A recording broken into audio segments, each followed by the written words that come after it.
The massive alien vessel appeared first as a faint blip on the scanners.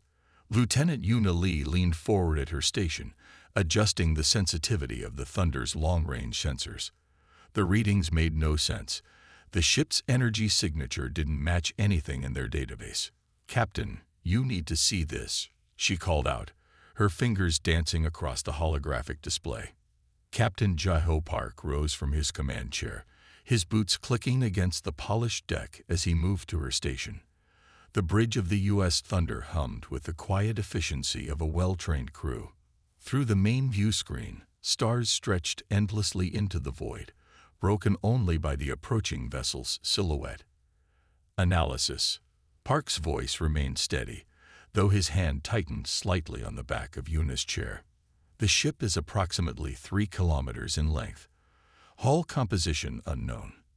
Energy readings are off the charts, but they don't match any known configuration.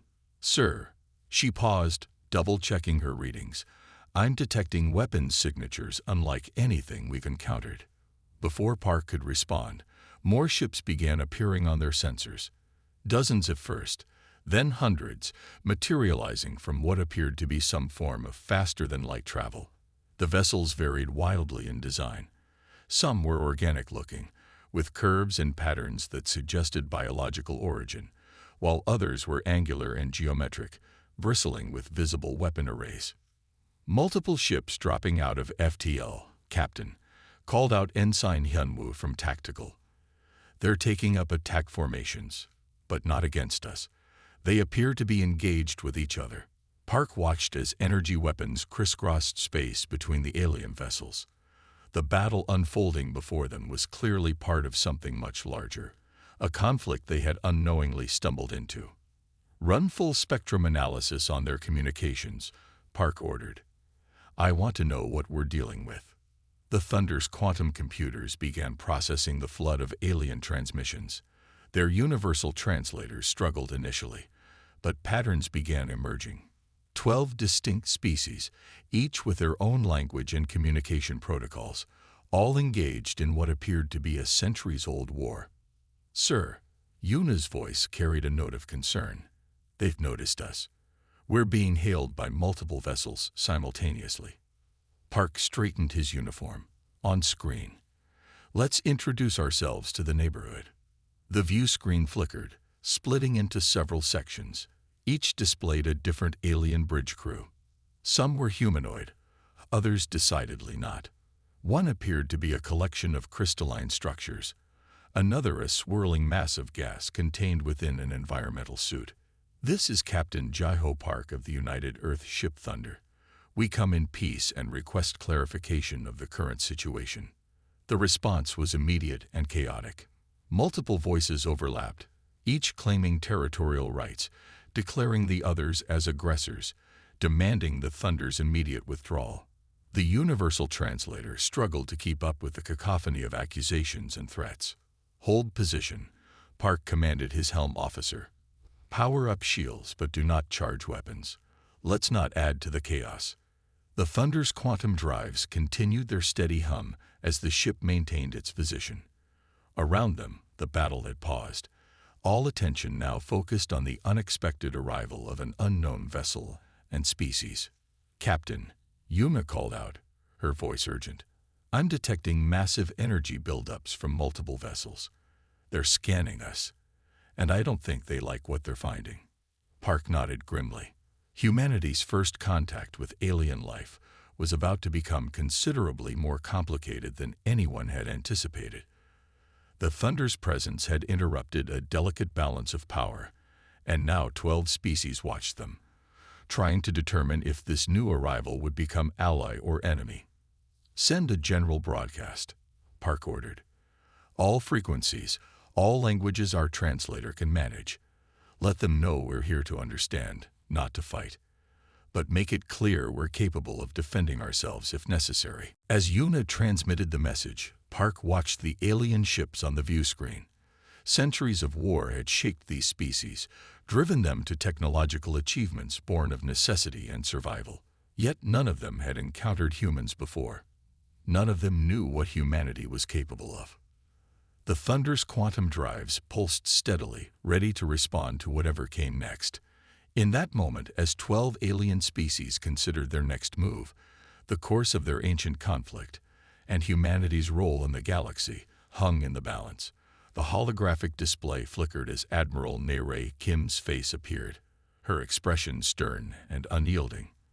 The alien admiral's features were surprisingly human-like, though her skin held a faint purple tinge that seemed to shift in the light. "You will withdraw your vessel immediately," she stated, her translated words sharp and clear. "This sector falls under coalition jurisdiction. Your presence here is a violation of space we have fought centuries to protect." Captain Park stood calmly before the view screen, hands clasped behind his back. "With respect, Admiral, we cannot withdraw without understanding the situation we've encountered.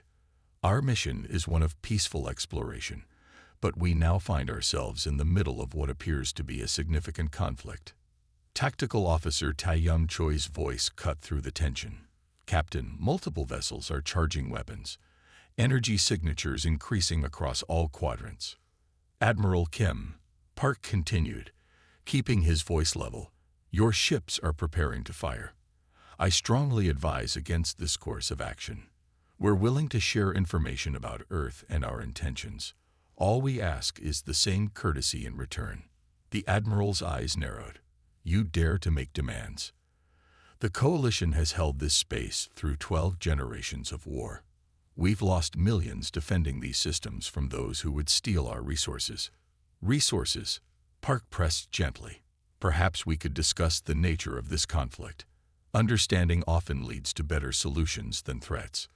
A different alien commander broke into the transmission, their crystalline form shimmering. "The Admiral speaks of the helium-3 rich worlds in this sector, worlds that rightfully belong to the crystalline collective." More voices joined the chaos, each claiming ownership of various systems and resources. Park listened carefully as the translation software struggled to keep up with the overlapping arguments. The picture became clearer. This wasn't just a territorial dispute, but a desperate scramble for survival. "Sir," Taeyang reported, "I'm detecting massive refugee movements in nearby systems. Civilian ships by the thousands, trying to escape the combat zones." Park raised his hand, silencing the arguing alien commanders. "You speak of resources and territory, but what of your people? Our sensors show civilian casualties on a massive scale." Admiral Kim's expression flickered briefly, showing a hint of weariness beneath her military bearing. "The refugees are unfortunate collateral damage. But the resources in these systems are essential for our species' survival. Without the helium-3 deposits, entire worlds will freeze. Billions will die." "And what of our worlds?" Another commander interjected. "Our children already freeze in the outer colonies while your people hoard the fuel deposits." Park moved closer to the view screen.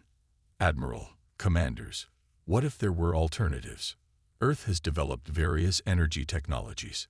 Perhaps we could." "Weapons locked on our position," Taeyang announced. "Multiple trajectories. Hold position," Park ordered calmly.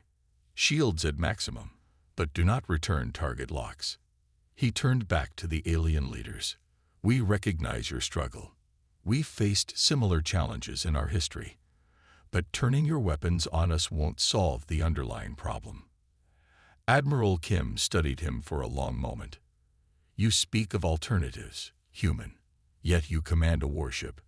Your vessel's power readings suggest capabilities that could shift the balance of this entire conflict." "The Thunder is indeed capable of defending herself," Park acknowledged. "But our primary mission is exploration and diplomacy. We're offering to help find a solution that benefits all parties." The Admiral's expression changed subtly. "You are either very brave or very foolish, Captain Park. But perhaps we could discuss these alternatives you mention privately." As the other commanders protested, Park noticed something in the Admiral's eyes. Hope, perhaps, or desperation masked as diplomacy. Either way, it was an opening. "I look forward to our discussion, Admiral," he replied. "In the meantime, I request safe passage for our observers to document the refugee situation. If we're to help, we need to understand the full scope of this crisis." The Admiral nodded slowly. "Granted. But know this, Captain. If you betray this trust, if you attempt to aid our enemies, the Coalition's response will be decisive." As the transmission ended, Tai Young reported that most vessels were powering down their weapons. Park returned to his command chair, mind racing with possibilities and potential catastrophes. "Send our findings to Earth Command," he ordered, "and prepare a shuttle for refugee observation. We've bought ourselves some time. Now we need to make it count." The refugee ships filled the view screen, a ragged fleet of civilian vessels desperately trying to escape the war zone. Captain Park watched as their sensors tracked over 500 ships, most of them overcrowded and running on depleted fuel cells. Multiple Coalition warships approaching the refugee fleet. Lieutenant Ha-Won Song reported from her tactical station. "They're charging weapons." Park's jaw tightened. They had spent days documenting the refugee crisis, watching as civilians fled from system to system. Now, it seemed, the Coalition's patience had run out. "Open a channel," he ordered. "Coalition vessels, this is Captain Park of the Thunder. Those are civilian ships under our protection. Stand down immediately." The response came in the form of energy beams lancing out from the Coalition ships, striking the engines of the lead refugee vessel. The civilian ship's power failed, leaving it drifting helplessly in space. "Sir, they're targeting life support systems." Ha-Won's fingers flew across her console.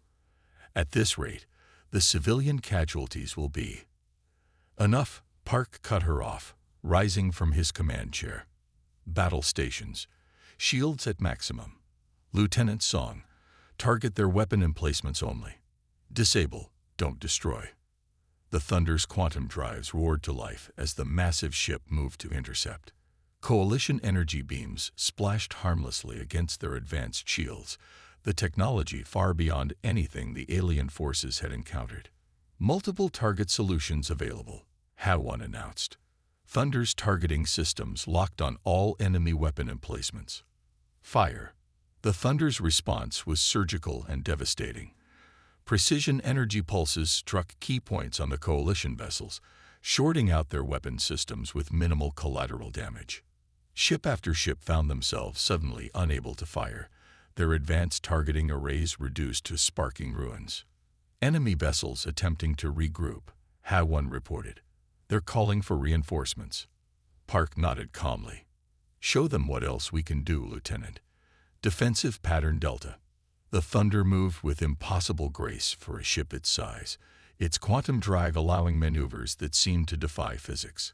Coalition ships found their remaining weapons tracking empty space as the human vessels seemed to anticipate their every move. "Sir, Coalition flagship is hailing us," Communications Officer Ji-Min announced. On screen, Admiral Kim's face appeared, her expression a mixture of rage and disbelief. "How dare you interfere? These refugees harbor terrorists and they harbor children." Park interrupted, his voice cold. "Our scans show over 40,000 civilians in that fleet. Your attacks targeted life support systems on unarmed ships. This stops now. You don't understand our situation."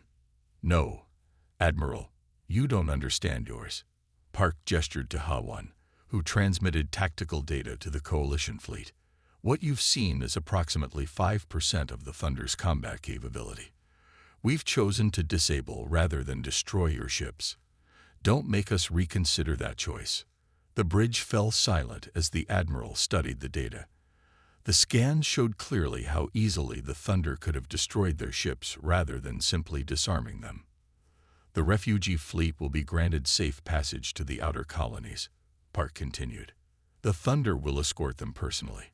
Any vessel that interferes will be considered hostile and dealt with accordingly. Do I make myself clear?" As the commander left, Su Bin and Da-Hyun returned to their analysis. The Thunder's intervention had shown them something they'd forgotten after centuries of war, that true power lay not in the ability to destroy, but in the choice to protect. Around them, The Coalition Analysis Center buzzed with new energy as representatives from various factions worked to understand and adapt to humanity's approach. The arrival of the Thunder hadn't just interrupted their war. It had shown them a different way to wage peace. General Sun Wuchoi's fleet materialized from hyperspace without warning. The Thunder's sensors blazed with alerts as hundreds of Coalition warships surrounded them in a carefully planned ambush. 3 full battle fleets detected. Lieutenant Ha1's voice cut through the chaos. They're using some kind of new cloaking technology. We didn't see them coming. Captain Park gripped his command chair as the first volley struck their shields. The Thunder shuddered under the impact of weapons specifically designed to counter their defenses. Engineering status, Park called out. In the engine room, Chief Engineer Do-hyun Kim's hands flew across multiple control panels, shields at 60% and dropping. They've adapted their weapons to our frequency modulation. I need time to compensate. The Thunder rolled to avoid another barrage, but there was nowhere to run. General Choi had positioned his forces perfectly, using the lessons learned from their previous encounters to trap the human vessel. This is General Choi. A transmission cut through their communications. Your interference in Coalition affairs ends today. Surrender, and we may spare your crew. Park watched as his tactical display showed more enemy ships moving into position. Do-hyun, I need options. Captain. Do-hyun's voice was strained but focused. Their new weapons are based on our shield technology. They studied our defensive patterns. But what if we could turn that against them? Explain quickly. Their weapons are synchronized to our shield frequency. If we can reverse the polarity and channel it through the quantum drive's auxiliary systems.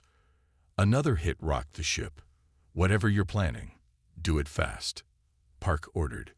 Do-hyun's fingers danced across his console, rerouting power through systems in ways their designers had never intended.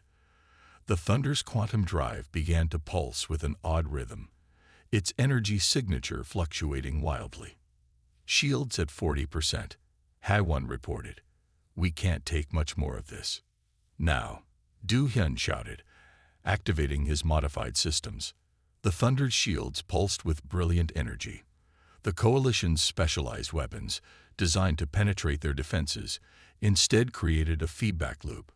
Energy cascaded back through their targeting systems, overloading them but not destroying them completely. It's working, Do-hyun called out. Their weapons are being disrupted by their own energy signatures. Park saw his opportunity. All power to engines, break through their formation. The Thunder surged forward, its quantum drive screaming as it pushed beyond normal limits. Coalition ships scattered, their carefully planned trap disrupted by the unexpected counterattack. General, Park transmitted, your weapons have been disabled, not destroyed. Stand down before this escalates further. Never. Choi's response crackled with rage. All ships, ram them if you have to. The humans must not. His transmission cut off as the Thunder executed a maneuver that should have been impossible for a ship its size. Do-hyun's modifications had given them unprecedented control, allowing them to slip through gaps in the Coalition formation that barely existed. Secondary systems overloading, Do-hyun warned. We can't maintain this forever. Park made his decision. Target their propulsion systems. Minimal power, precision strikes only. Show them we could destroy them, but choose not to. The Thunder's weapons struck with surgical precision, leaving Coalition ships dead in space, but with life support intact. General Choi's trap had failed, and more importantly, had failed without a single death on either side.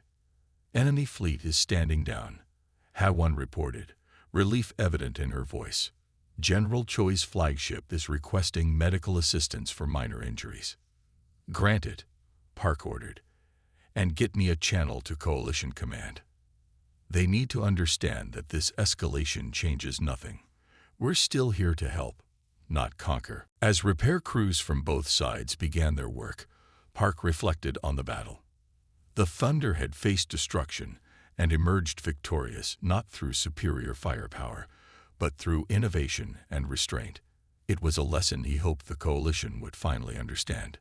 In engineering, Du Hyun slumped against his console, exhausted but proud.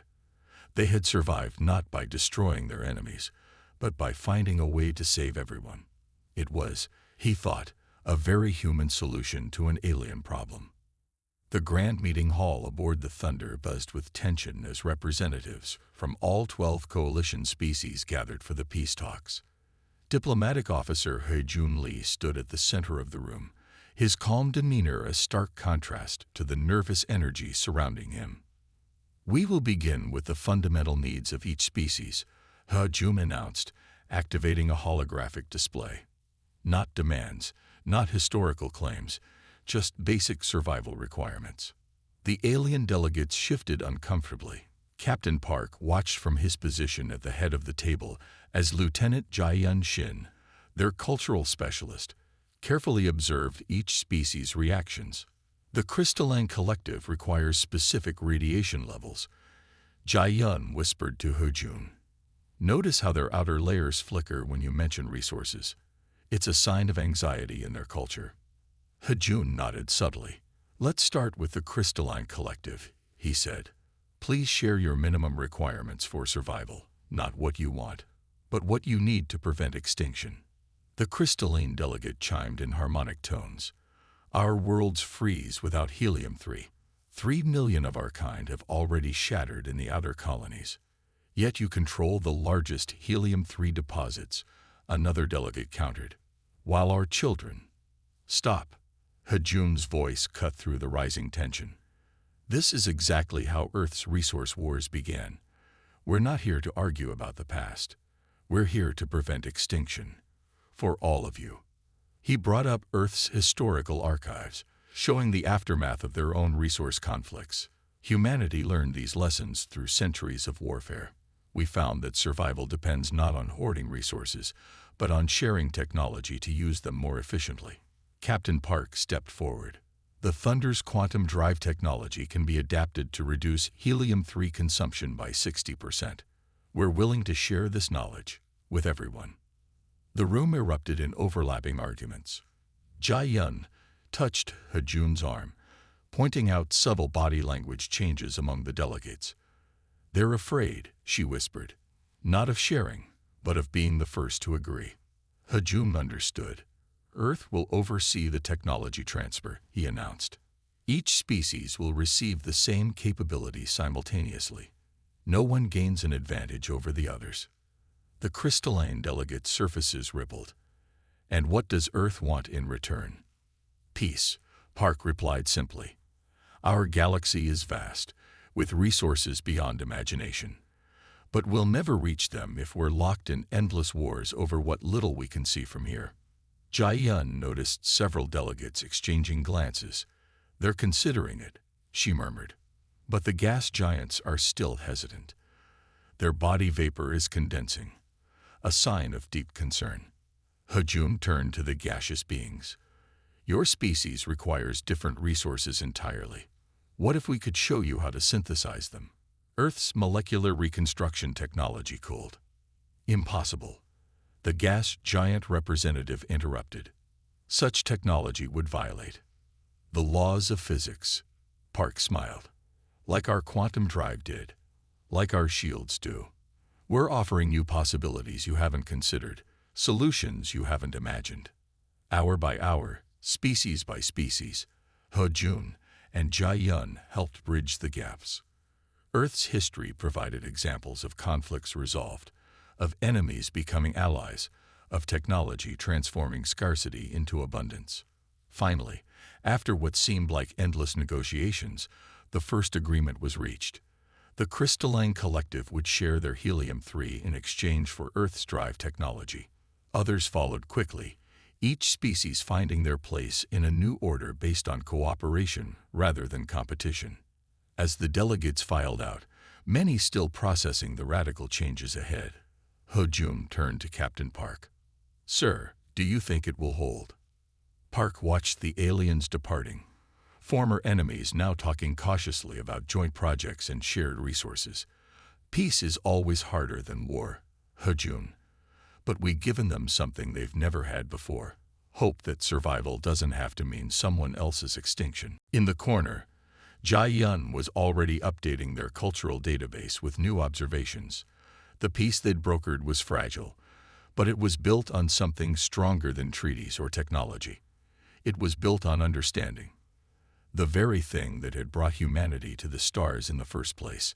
Engineer Min Ji-Kwan stood before the newly constructed Coalition Assembly Chamber, marveling at how far they'd come in just 6 months.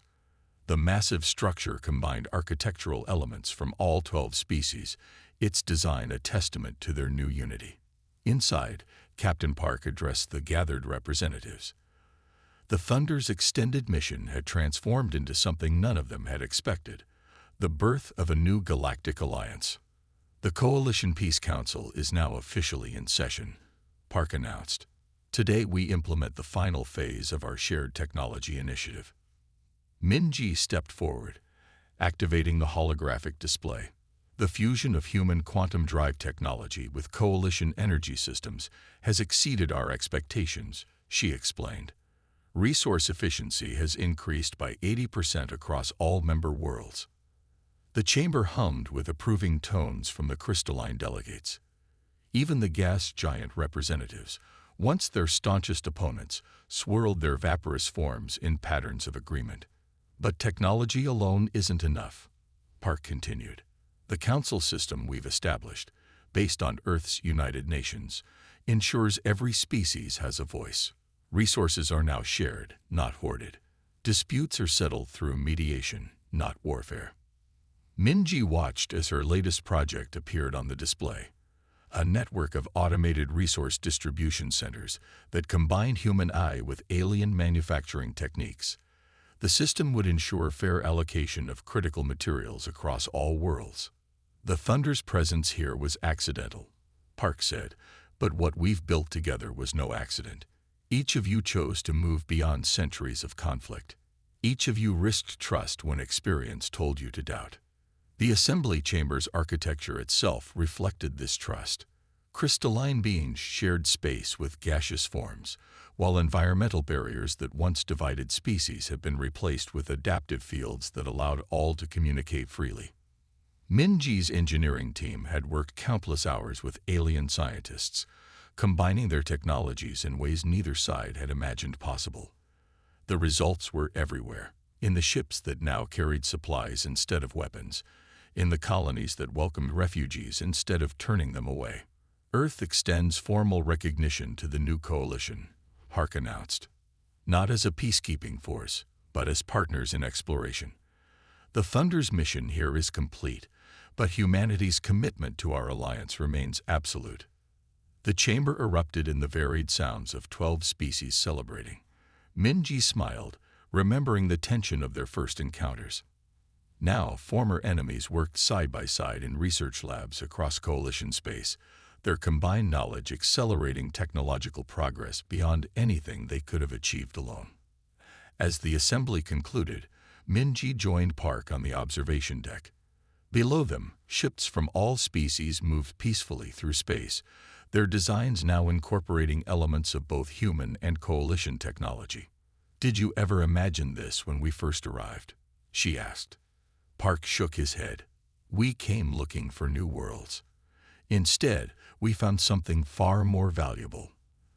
The chance to show that different species can do more than just survive together. They can thrive." The Thunder's silhouette cast a shadow across the assembly chamber, no longer a symbol of superior firepower, but of the understanding that had brought peace to this corner of the galaxy.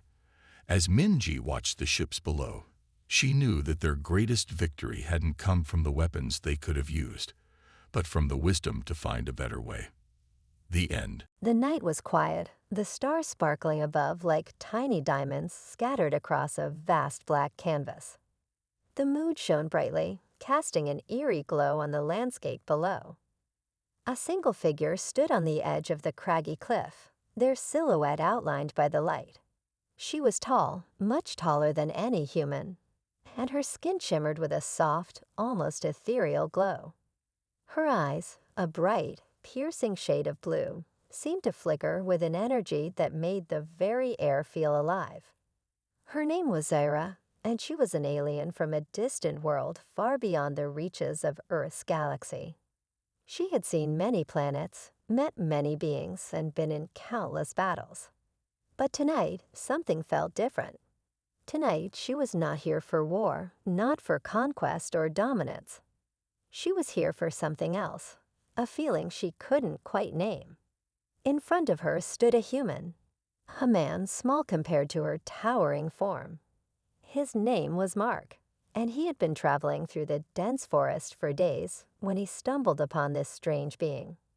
He had heard stories of the alien encounters, of the battles fought between creatures of far-off worlds, but never did he imagine he would face one himself. Zira eyed him carefully. Her gaze was calm, but there was an intensity behind it that could freeze anyone in their tracks. She studied him, from the way his brown hair swayed in the gentle breeze to the way his blue eyes narrowed slightly as he met her stare. He didn't seem afraid, and that caught her off guard. Most humans would be cowering at her feet by now, begging for mercy. But this one? He seemed different. "You're too small to satisfy my feelings," she said, her voice smooth, almost melodic, but with an undeniable edge of superiority. It was a playful challenge, one that carried years of experience and countless conquests. She had met many beings, warriors, leaders, kings and queens, but none had ever truly matched her power. None had ever been able to stand at her level. Mark swallowed nervously, but he stood his ground. His heart pounded in his chest, not from fear, but from a strange excitement that bubbled inside him. There was something about Zara that was magnetic, drawing him in even though he knew he should be terrified. Her beauty was otherworldly, but it was more than that. There was power in her eyes, in the way she moved, in the very air around her. Yet he didn't shrink back. Instead, he took a deep breath and replied, his voice steady. "Size doesn't determine strength or heart," he said, his words firm and confident. He was used to facing challenges, but this was something entirely different. Still, he wasn't going to back down. He knew that if he was going to get anywhere with Zira, he needed to show her that he wasn't afraid, that he was just as strong, just as capable, even if he was only human. Zira tilted her head slightly, intrigued by his response. Most humans, when faced with her, would fall silent or plead for their lives. But Mark was different. There was no fear in his voice, no hesitation. Instead, there was a quiet strength that was almost refreshing. She raised an eyebrow, her lips curling into a slight smirk. "Interesting," she murmured, her voice low and thoughtful. "You're not like the others. You're bold, and I respect that." She stepped closer to him, her long legs carrying her with fluid grace. Mark could feel the heat radiating from her, the sheer power that seemed to emanate from every pore. Yet he stood his ground, refusing to step back. He had to show her that he wasn't afraid. Zira studied him more closely now, her gaze shifting from his eyes to the way his muscles tensed under his shirt. He wasn't a warrior, not in the way she was. He didn't have the years of combat experience or the alien strength that she possessed. Yet there was something in his eyes, a fire, a determination that intrigued her. Humans were often underestimated, seen as fragile, weak. But this one, she couldn't quite figure him out. Mark, for his part, was doing everything he could to remain calm. Inside, his mind raced with thoughts. Should he run? Should he try to fight? No, he couldn't let fear control him now. He had to keep his focus, keep his wits about him. He forced himself to meet her gaze, and for a moment, the world seemed to fall away. There was no wind, no sound, just the two of them standing on the edge of this strange meeting between two worlds. Zira's eyes bore into him, and he could feel the weight of her presence. Yet despite everything, despite the fear that tried to creep into his chest, he felt a strange pull toward her. There was something in her, something he couldn't explain, that made him want to understand her. "Why are you here?" Mark asked, his voice soft but determined. "What do you want from me?"